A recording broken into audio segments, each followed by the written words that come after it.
बिस्मिल्लाहिर्रहमानिर्रहीम। शुरू करती हूँ अल्लाह के बाबरकत नाम से जो बड़ा मेहरबान और निहायत रहम करने वाला है। आज मैं आपको सुनाने जा रही हूँ हज़रत आदम अलैहिस्सलाम की कहानी। हज़रत आदम अलैहिस्सलाम जिनको इस दुनिया में पहला इंसान माना जाता है जो अल्लाह ताला ने अपने मुबारक हाथों से तख्लीक किया था। हज़रत आदम से पहले अल्लाह ताला ने फ़रिश्तों को इस दुनिया में बनाया था जो अल्लाह ताला की इबादत में मशगूल रहते थे, हर वक्त उसकी तस्बीह करते रहते थे। और उसके बाद जो मखलूक इस दुनिया में वजूद में आई वो जिन्नात थे, जिनको अल्लाह ताला ने आग से, आग के शोले से बनाया था। और कहा यह जाता है कि जिन्नात जो है वो अ, ऐसी मखलूक थे जो दुनिया में उतारे गए और जिन्होंने फसाद भी बर्पा किया। और अकल के हिसाब से जिन्नात के बारे में उलमा कराम का ये कहना है कि सबसे बड़े जिन की या सबसे सबसे अक्लमंद जिन की जो अकल है वो इंसान के 12 साल बच्चे के बराबर थी। तो इस तरतीब से अल्लाह ताला ने अपनी मखलूक बनाई। जब अल्लाह ताला ने इरादा किया कि वो ज़मीन पर अपना नाइब या खलीफा भेजेगा तो उसने अपने फरिश्तों को सबसे पहले इस बात की इत्तला दी। और कुरान पाक में आता है कि अल्लाह ताला ने फरिश्तों से एक मुकालमा किया जिसमें अल्लाह ताला ने फरिश्तों को बताया कि वो ज़मीन पर अपना नायब बनाने जा रहा है या अपना खलीफा बनाने जा रहा है जो मेरा मुख्तार कुल होगा। वो अपने इरादों का मालिक होगा और ज़मीन पर जिस तरह चाहेगा रहेगा और दुनिया की हर चीज़ अपने तसर्रुफ में लाने का मजाज होगा। गोया मेरी कुदरत, मेरे इख्तियार, इक़्तिदार, तसर्रुफ़ का मज़हर और मेरा मुख्तार आम होगा। या हम यूँ कहें कि अल्लाह ताला ने थोड़ी-सी छूट इंसान को दी थी कि वो अपने फ़ैसले किसी हद तक खुद कर सकता है। तो ये सुनकर फ़रिश्ते बहुत हैरान हुए और उन्होंने अल्लाह ताला से अर्ज़ की कि तू इसे ज़मीन पर बना रहा है तो ज़मीन में खराबी फैलाएगा और खूनरेज़ी करेगा। और हालाँकि हम तेरी हम्दो सना करते हैं, तेरी पाकी करते हैं, कुदूसी का ख़्याल रखते हैं, तो तेरी हैसियत के बराबर तेरी इबादत में हर वक़्त मशगूल रहते हैं। तो ऐसा क्या रीज़न है या ऐसी क्या वजह है कि इस कायनात में एक और मखलूक इंसान को बनाने की ज़रूरत पेश आ रही है। इसमें ये बताती चलूँ कि फ़रिश्तों ने अल्लाह ताला से इख्तिलाफ़ नहीं किया था, नाउज़ुबिल्लाह, वो अल्लाह ताला से इख्तिलाफ़ कभी नहीं कर सकते थे, बल्कि उन्होंने इस राज़ को जानने की कोशिश की कि अल्लाह ताला ने फ़रिश्तों के सामने ये इज़हार क्यों किया कि एक नई मखलूक जो है वो दुनिया में आएगी और ऐसी क्या वजह थी कि जो उस मखलूक को बनाने का वजह की का रीज़न बन सकती थी। ये क्योंकि फरिश्तों ने थोड़ा-सा देखा हुआ था कि जब जन्नात को ज़मीन पे भेजा गया तो उन्होंने किस तरह से फ़साद बर्पा किया था। तो ये सारी उस बैकग्राउंड के पीछे उनके सवाल था। तो अल्लाह ताला ने इस सारे सवाल का जवाब सिर्फ़ ये दिया कि तुम नहीं जानते जितना मैं जानता हूँ। और ये बात है भी कि जितना अल्लाह जानता है उतना कोई भी नहीं जानता। तो जब जब अल्लाह ताला ने इरादा कर लिया कि वो एक मखलूक इंसान को वजूद में लाएगा, तो इसके साथ ही ये फैसला भी हो गया कि इसका वजूद ज़मीन की मिट्टी से बनाया जाएगा। और इस काम के लिए फिर अल्लाह ताला ने हज़रत जिब्राईल अलैहिस्सलाम को हुक्म दिया कि वो ज़मीन के पास जाएँ और एक मुट्ठी मिट्टी की ले आएँ।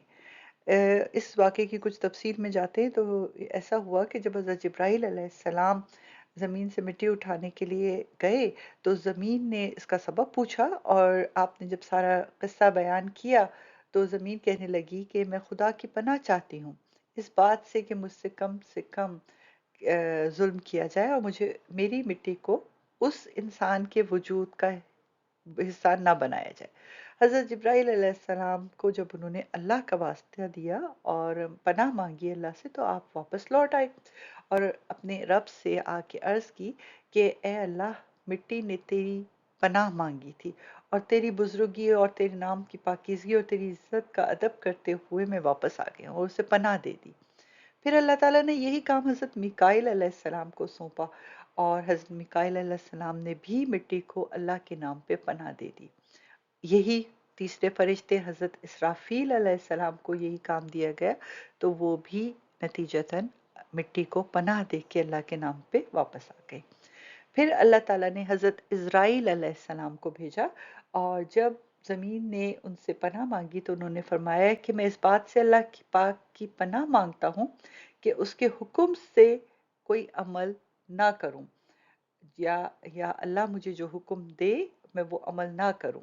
तो चुनाचा उन्होंने ज़मीन से मिट्टी ले ली, तो अल्लाह पाक ने जो इंसान को रूह कब्ज़ करने का काम था, यानी जब इंसान मरेगा तो उसकी रूह कब्ज़ करने का काम था, वो हज़रत इज़राइल अलैहिस्सलाम के सुपुर्द किया और ये कहा कि तुम ही इस ज़मीन से मिट्टी लेके आए हो, जिससे मिट्टी का एक वजूद इंसान बनेगा और उस वजूद को मिट्टी में मिलाने का काम भी तुम्हारे ही ज़िम्मे है।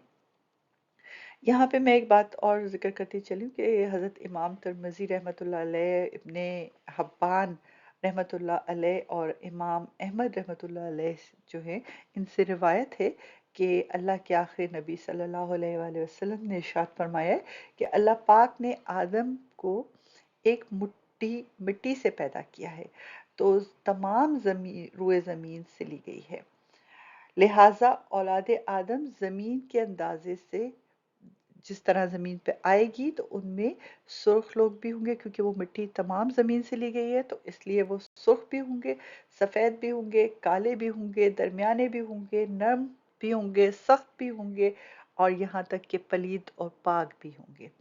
तो ये अल्लाह के रसूल का इरशाद है।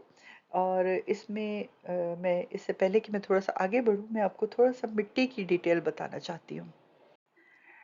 जो मिट्टी ज़मीन से उठा के लाई गई थी उसको तुर्राब कहा जाता है। कुरान पाक में इस मिट्टी के लिए जो लफ्ज़ इस्तेमाल किए गए हैं वो तुर्राब है। और जब उस मिट्टी को थोड़ा सा नम किया गया तो तैन बन गई वो मिट्टी। तैन जब मिट्टी बनी तो उस मिट्टी से अल्लाह ताला ने एक मुजस्मा बनाया। यहाँ ये बात काबिल ज़िक्र है कि अल्लाह ताला ने इंसान को बनाने का काम जो है वो फरिश्तों के सुपुर्द नहीं किया, बल्कि अपने मुबारक हाथों से हर काम किया है। तो जब वो मिट्टी का मुजस्मा बना लिया गया तो उसको एक मखसूस मुद्दत के लिए रख दिया गया। यहाँ पे ये बताती चलूँ कि कुछ जगहों पे मैंने ये भी देखा कि कुछ लोग उलमाए कलाम ने लिखा कि 40 दिन तक, मगर अल्लाह ताला के दिन जो हैं वो हमारी तरह के नहीं होते कि 24 घंटे का दिन है, उसके दिन मखसूस होते हैं, दिनों का दौरानिया डिफरेंट होता है। तो ये कहना मुनासिब होगा कि एक मखसूस वक्त के लिए उसको छोड़ दिया गया। और वो मखसूस वक्त का अंदाज़ा आप इस तरह से लगा लें कि वो मिट्टी जिससे मुजस्मा बनाया गया था वो एक स्याह रंग की मिट्टी बन गई, जिसमें से बहुत बदबू आ रही थी। एक बदबूदार स्याह मिट्टी बन गई और एक खनखनाती हुई मिट्टी बन गई। खनखनाती मिट्टी को इस तरह से आप तसव्वुर कर लीजिए कि जैसे आपने देखा होगा कि जो मटके वगैरह बनते हैं, जो बर्तन बनते हैं, कभी मटके के ऊपर आप हाथ मारें तो आपको एक मखसूस किस्म की आवाज़ आती है खनखनाती हुई, तो वो मिट्टी उस शक्ल की हो गई। और इसमें ये बताऊं मैं आपको कि जो स्याह मिट्टी है इसको हमाऊन कहते हैं, और जो बदबूदार मिट्टी है उसको मसनून कहा जाता है, और जो खनखना कर बोलने वाली मिट्टी होती है इसको सलसाल कहते हैं, और जो ठीकरी की तरह की मिट्टी बन जाती है जिससे बर्तन बनते हैं उसको अल्फखार कहते हैं।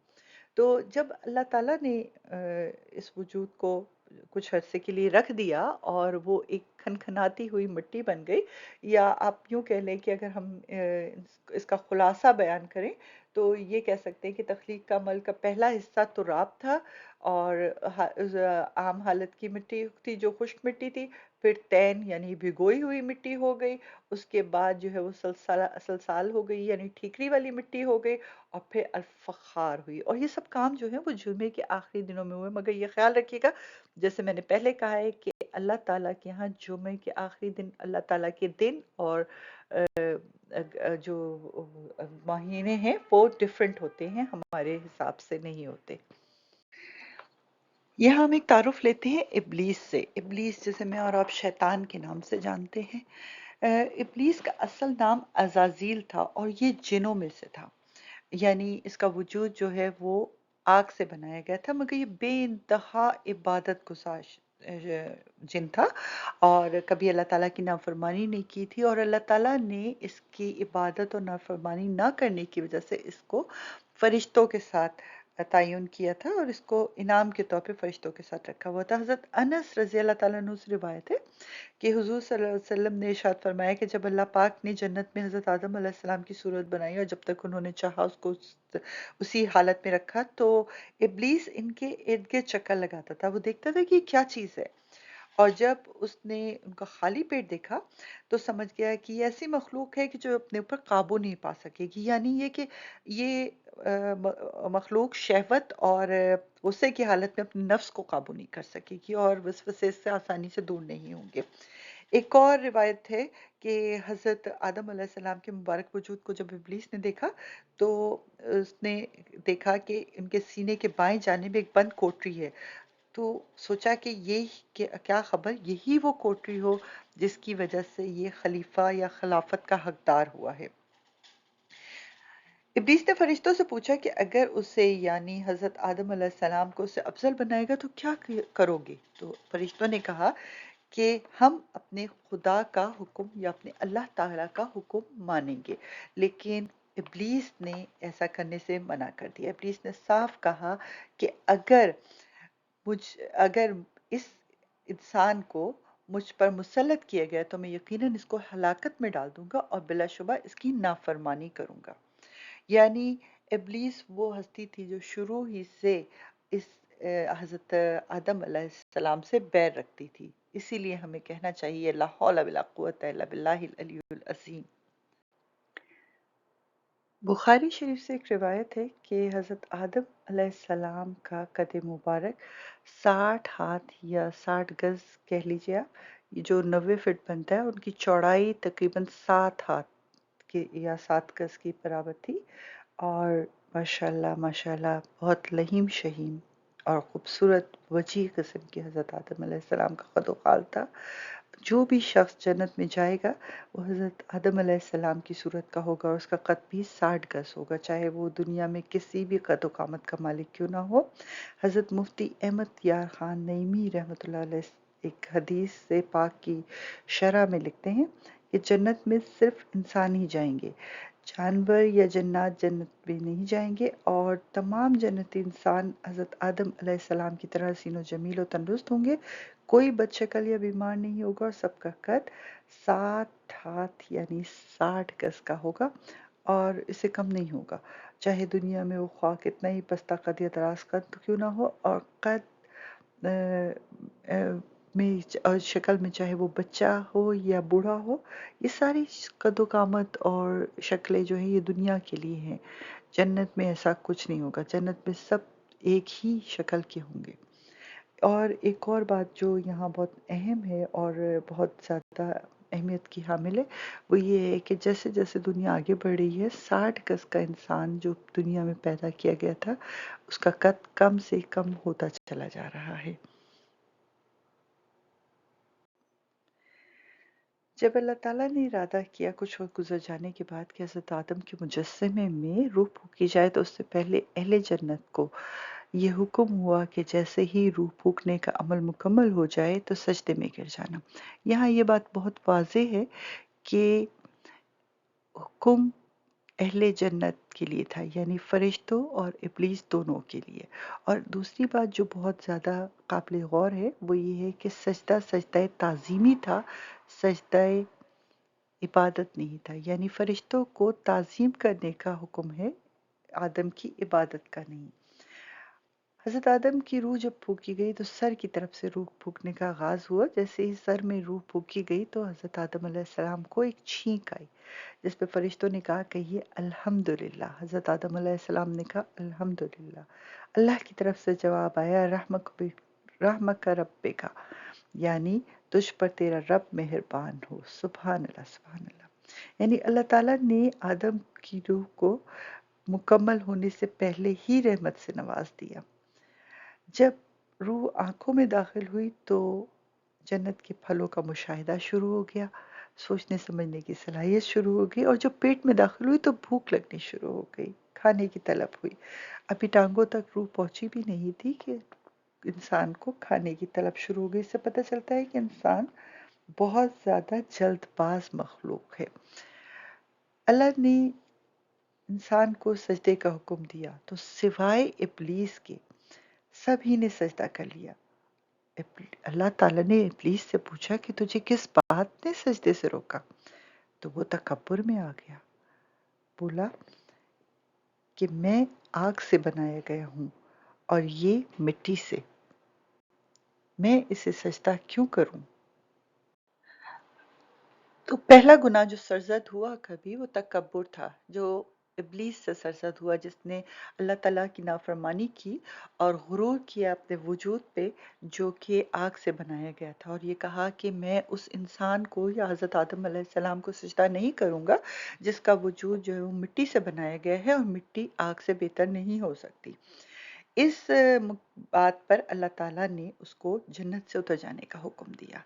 जब ये जन्नत से उतर जाने का हुक्म उसको मिला तो उसने अल्लाह ताला से मोहलत मांगी और कहा कि क्योंकि मैं जन्नत से उतरूंगा इस इंसान की वजह से, तो मैं अल्लाह ताला से इस बात की मोहलत मांगता हूँ कि मैं जब तक इस दुनिया में रहूं या इंसान इस दुनिया में रहे, मैं इसको गुमराही की राह पर डालता रहूं, इसको नेक कामों से भटकाता रहूं। और अल्लाह ताला ने इस बात की इजाज़त दी। अल्लाह ताला ने कहा कि तुझे इजाज़त है कि तू इस इंसान को गुमराह करते रहे, और जिस इंसान को तू गुमराह करेगा मैं उसको जन्नत में नहीं दाखिल होने दूंगा, वो जहन्नम का ईंधन बनेगा। यहाँ पे एक जगह मैंने पढ़ा कि उस वक्त जो इब्लीस था उसको एक लक़ब दिया गया जो काफिर का लक़ब था। काफिर का मतलब होता है कि नेमत का इनकार करने वाला। तो काफिर का लक़ब भी पहली दफा इब्लीस के ही हिस्से में आया। यूं इब्लीस जन्नत से निकाला गया। जब अल्लाह ताला ने हज़रत आदम अलैहिस्सलाम के जिस्म में रूह फूँक दी तो पहला काम ये किया कि अपना दायां हाथ आपकी कमर पर फेरा। तो बहुत सारे लोगों का एक ग्रुप पैदा हो गया वहाँ से, बनी नौ इंसान का। अल्लाह ताला ने फरमाया कि ये वो लोग हैं जो दुनिया में अपने अपने वक्त पे जाएंगे और जन्नती काम करेंगे। फिर एक दफ़ा अपना बायां हाथ कमर पे फेरा तो एक और ग्रुप पैदा हुआ बनी नौ इंसान का, और कहा कि ये वो लोग हैं जो दुनिया में अपने अपने वक्त पे जाएंगे और दोज़ख के अमाल करेंगे। लिहाजा अल्लाह ताला ने द- जिस दिन हज़रत आदम अलैहिस्सलाम को पैदा किया, उनकी औलाद, या ये कहें कि औलाद आदम भी दुनिया में भेजने के लिए उनकी अरवाह भी वजूद में आ गई। और इस बात का ज़िक्र मैं पहले कर चुकी हूँ कि हज़रत आदम अलैहिस्सलाम के वजूद को बनाने के लिए जो मिट्टी थी वो क्योंकि ज़मीन के हर हिस्से से ली गई थी, तो ये भी तय हुआ कि जो बनी नौ इंसान आएंगे दुनिया में वो हर किस्म के होंगे, यानी सुर्ख, सफ़ेद, काले, दरमियाने, लंबे कद के, नरम दिल के, सख्त दिल के, पाकी वाले, नापाकी वाले, हर किस्म के लोग जो हैं वो दुनिया में पैदा किए जाएंगे। और वो अल्लाह ताला की तरफ से बनी नौ इंसान कहलाएंगे या हज़रत आदम अलैहिस्सलाम की औलाद कहलाएंगे। यहाँ ये बताती चलूँ कि हज़रत आदम अलैहिस्सलाम को आदम क्यों कहते हैं। हज़रत अब्दुल्ला बिन अब्बास रज़ी अल्लाह ताला अन्हो से इरशाद है कि बेशक अल्लाह पाक ने आदम को जुमे के दिन असर के बाद पैदा किया और आपको अदीमुल अर्ज़ यानी ज़ाहिर की मिट्टी की एक मुट्ठी, ज़ाहिरी ज़मीन की मिट्टी की एक मुट्ठी से पैदा किया गया है, और इसलिए आपको आदम कहा जाता है। और जो आपकी औलाद है उसको आदमी कहा जाता है। आदमी का मतलब है आदम वाला। तो आपने अक्सर सुना होगा ना कि हम कहते हैं ये आदमी, तो आदमी का मतलब होता है आदम वाला। और यहाँ पे आपकी कुनियत का भी जिक्र करती चलूं कि आपकी जो कुनियत है वो है अबुल बशर, यानी तमाम इंसानों के वालिद। और एक और कुनियत है जो हुज़ूर सल्लल्लाहु अलैहि वसल्लम के रेफरेंस से है आपकी, और ये वो कुनियत है जो जन्नत में इस्तेमाल होगी। जन्नत में किसी भी इंसान की कुनियत इस्तेमाल नहीं होगी अलावा हज़रत आदम अलैहिस्सलाम की, और वो है अबुल मोहम्मद। तो अबुल मोहम्मद की वो कुनियत है जो जन्नत में इस्तेमाल होगी। जब अल्लाह ताला ने हज़रत आदम अलैहिस्सलाम का वजूद मुकम्मल कर दिया तो आपने तमाम अशिया के, तमाम मौजूदा चीज़ों के नाम उन्हें सिखाए और हर चीज़ के बारे में उन्हें तफसील बताई। उसके बाद हुक्म दिया कि फरिश्तों के पास जाओ और कहो अस्सलाम वालेकुम। आप फरिश्तों के पास गए और जाके बुलंद आवाज में कहा अस्सलाम वालेकुम। फरिश्तों ने इसके बदले में जवाब दिया वालेकुम अस्सलाम रहमतुल्लाहि व बरकातहू, यानी अल्लाह पे तुम्हारी, अल्लाह की तरफ से तुम पर रहमत हो। यानी जन्नत की जो ज़बान उस वक्त हज़रत आदम अलैहिस्सलाम ने इस्तेमाल की वो अरबी थी, और ये कहा जाता है कि यही जन्नत की ज़बान होगी। और इस तरह हज़रत आदम अलैहिस्सलाम फरिश्तों के दरमियान जन्नत में मुकीम हो गए। काफ़ी अरसे तक वो फरिश्तों के साथ रहे, जन्नत की फलों का मज़ा उठाते रहे। फिर उन्हें कुछ तन्हाई महसूस होने लगी, कुछ अकेलापन महसूस होने लगा। तो अल्लाह ताला ने एक रोज़ जब वो सो रहे थे, तो उनकी बाईं पसली से अम्मा हव्वा को पैदा किया। जब वो बेदार हुए तो देखा एक वजूद उनके बराबर में बैठा हुआ है। आपने पूछा तुम कौन हो? उन्होंने कहा औरत। उन्होंने कहा कौन औरत? कहने लगी आपके हमसफर। हजरत आदम अलैहिस्सलाम ने पूछा कि तुम्हें क्यों पैदा किया गया? कहा कि ताकि आप मुझसे सुकून हासिल कर सकें, मेरी मेरी कुर्बत आपको सुकून दे सके। जब फरिश्तों का वहां से गुजर हुआ, उन्होंने देखा कि एक नया वजूद पैदा हुआ है और वो हजरत आदम अलैहिस्सलाम के बराबर में है। तो उन्होंने हजरत आदम अलैहिस्सलाम से पूछा कि ये कौन है? आपने फरमाया हव्वा। उन्होंने कहा हव्वा, ये क्या नाम हुआ? तो कहा ये नाम इसलिए है क्योंकि ये एक जिंदा चीज से पैदा की गई है। और इस तरह हजरत अम्मा हव्वा का वजूद जन्नत में पैदा हुआ। दोनों मिलके काफी अरसे तक रहते रहे। अल्लाह ताला ने हुक्म दिया कि इस जन्नत में जो चाहे खाओ, जो चाहे पियो, मगर सिर्फ और सिर्फ एक ये दरख्त है जिसके करीब नहीं आना और जिसके पास तुम्हारा आना मना है। और यूं अम्मा हव्वा के साथ हजरत आदम अलैहिस्सलाम जोड़े की सूरत में जन्नत में मुकीम हो गए। उनके जिस्मों पे एक नूर का लिबास था, खाने को मज़ेदार जन्नत के फल थे, और रहने को जन्नत का आली मकाम मर्तबे वाला घर था। ऐसे में इब्लीस ने अपना काम शुरू किया। उसने अल्लाह से इजाज़त ली थी कि वो बनी नौ आदम और आदम अलैहिस्सलाम के दिल में वसवसा पैदा करेगा। अल्लाह ताला ने शैतान को जन्नत से उतर जाने का हुक्म दिया था, लेकिन शैतान को इतनी सलाहियत अता फरमाई थी कि वो जहां कहीं भी हो नेक लोगों के दिलों में वसवसे पैदा कर सकता है। उसने अपनी इसी ताकत का इस्तेमाल करते हुए हजरत आदम अलैहिस्सलाम और अम्मा हव्वा के दिल में ये वसवसा पैदा किया कि जिस दरख्त का फल खाने से मना किया गया है उसकी वजह शायद ये है कि उससे एक दायमी जिंदगी का आगाज होगा। एक ऐसी जिंदगी जो फरिश्तों को हासिल थी, कभी ना खत्म होने वाली जिंदगी, एक आला किस्म की बादशाहत। और इस बात का एहसास दिलाने के लिए उसने झूठी कस्में भी खाई, यहाँ तक कि अल्लाह की झूठी कसम भी खाई। और यहीं से कस्मों का या झूठी कस्मों का या कस्मों का आगाज हुआ। इस तरह धोखा देख के बहला फुसला के उसने अम्मा हव्वा के दिल को राजी कर लिया कि वो हजरत आदम अलैहिस्सलाम को भी इस खयानत के लिए राजी करें। और कहा यह जाता है कि उस दरख्त से पहला फल खाने वाली हजरत अम्मा थी, हजरत अम्मा हव्वा थी, और उन्होंने हजरत आदम अलैहिस्सलाम को भी इस खयानत पर राजी किया। अंबिया खता और गुनाह से पाक होते हैं, और अल्लाह ताला खुद उनकी हिफाजत और निगरानी फरमाता है। अंबिया का उठना बैठना, चलना फिरना, सुकून लेना, आराम करना, हर हर मकाम पे अल्लाह ताला की रजा शामिल होती है। मगर तमाम अंबिया बशर होते हैं। बशर यानी इंसान, और इंसान की एक खासियत है कि उससे भूल का एहतमाल हो जाता है। और जब भी अंबिया से भूल होती है तो अल्लाह ताला उन्हें खबरदार फरमाता है, और बस के बाज़ दफ़ा उनकी भूल अल्लाह ताला की हिकमत का नतीजा होती है। अगर ऐसा ना होता तो बहुत सारे अंबिया के मोजज़ात देखकर रबूबियत का खतरा कायम हो जाता। और जैसा कि हुआ भी है कि हज़रत ईसा अलैहिस्सलाम के मोजज़ात देखकर उनके चाहने वालों ने, उनके पैरोकारों ने उनको नाउज़ुबिल्लाह अल्लाह ताला का बेटा तस्वर कर लिया। अगर अंबिया से भूल नहीं होती तो वो इलाह बन जाते, लेकिन अंबिया इलाह नहीं है बल्कि बशर हैं। और अगर हम हज़रत आदम अलैहिस्सलाम के किस्से को देखें, हज़रत आदम अलैहिस्सलाम की भूल को देखें, तो ये देखिए कि इसमें भी अल्लाह ताला की एक हिकमत है। और वो हिकमत क्या है कि उन्हें दुनिया में आकर दुनिया को आबाद करना था। तो यहाँ भी ऐसा ही हुआ कि जब हज़रत आदम अलैहिस्सलाम ने ममनुआ दरख्त का फल खाया और उनके जिस्म से नूर का लिबास उतर गया तो वो यहाँ वहाँ भागने लगे, और ऐसी सूरत में उन्होंने अपने जिस्म को पत्तों से ढकना शुरू कर दिया। और हज़रत आदम अलैहिस्सलाम से भी ऐसी ही खता हुई, उनसे भी एक भूल का इस्तेमाल हुआ। तो क्या उन्होंने अपना रवैया इब्लीस जैसा रखा, जिसने अल्लाह ताला के हुक्म की नाफरमानी की और हज़रत आदम अलैहिस्सलाम को सजदा ताज़ीमी से इनकार किया?